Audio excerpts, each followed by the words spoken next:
salty briefing on spineless liberals. All right, look, nobody's coming to save us, my friends. It is up to us.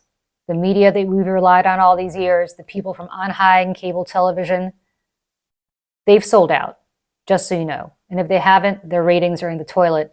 Nobody under the age of 70 or 65 is watching them anymore. Trump got it.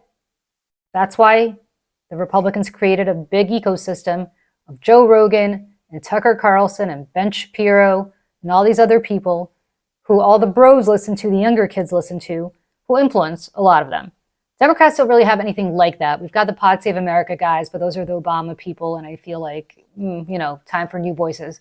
And that brings me to liberal saviors, the people whom the White House put on a pedestal, who were must-see viewing and appointment viewing for the President of the United States, Joe Biden, every single day, Joe Scarborough and Mika Brzezinski. Morning Joe on MSNBC. They've got 4 hours every single day that they spent the last God knows how many years calling Donald Trump everything from a fascist to the destroyer of democracy to an authoritarian. And by the way, let's not forget, these are the same two who created Donald Trump in 2015, 2016, had him on their show all the time, really were very responsible for Donald Trump's success in many ways, just as much as Fox and Friends. And then they had a falling out, and Donald Trump went after Mika Brzezinski and whatever facelift she might have had. I mean, it was absurd. So what happens? Donald Trump wins, and those two hightail it down to Mar-a-Lago within like 10 days of Donald Trump winning. And here I'm going to have to put on my glasses because I actually have to read the nonsense that they said.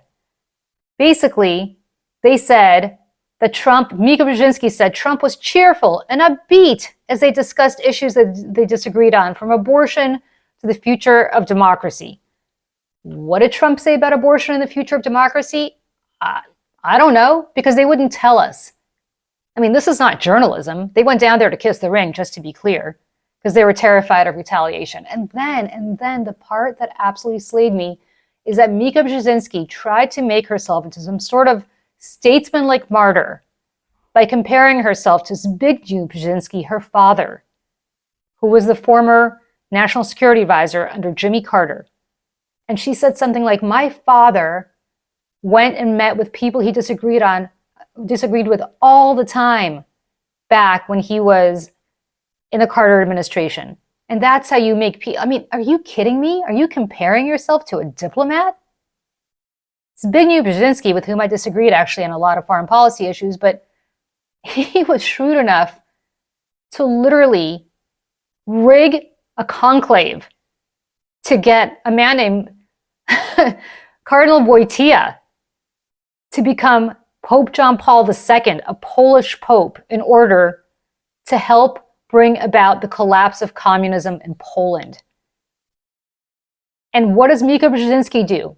Does she do anything like that? Does Joe Scarborough do anything like that? No. They talk about how Donald Trump, when he spoke to them, he made it clear he wants to work with Democrats. Work with who?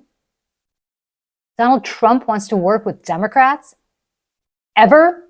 In the whole history of Donald Trump's existence, since he rode down that golden escalator in 2015, has Donald Trump ever wanted to work with Democrats? This is what our media is telling us. It's time to turn it off. It is time to turn it off. If you want to know the death knell of when traditional mainstream media died, that was it. It's over. We cannot look at these people anymore. It is up to us. We have to create the media ecosystem. We have to be the ones speaking for ourselves, because they sure as hell aren't speaking for us. And that's been the Salty Briefing.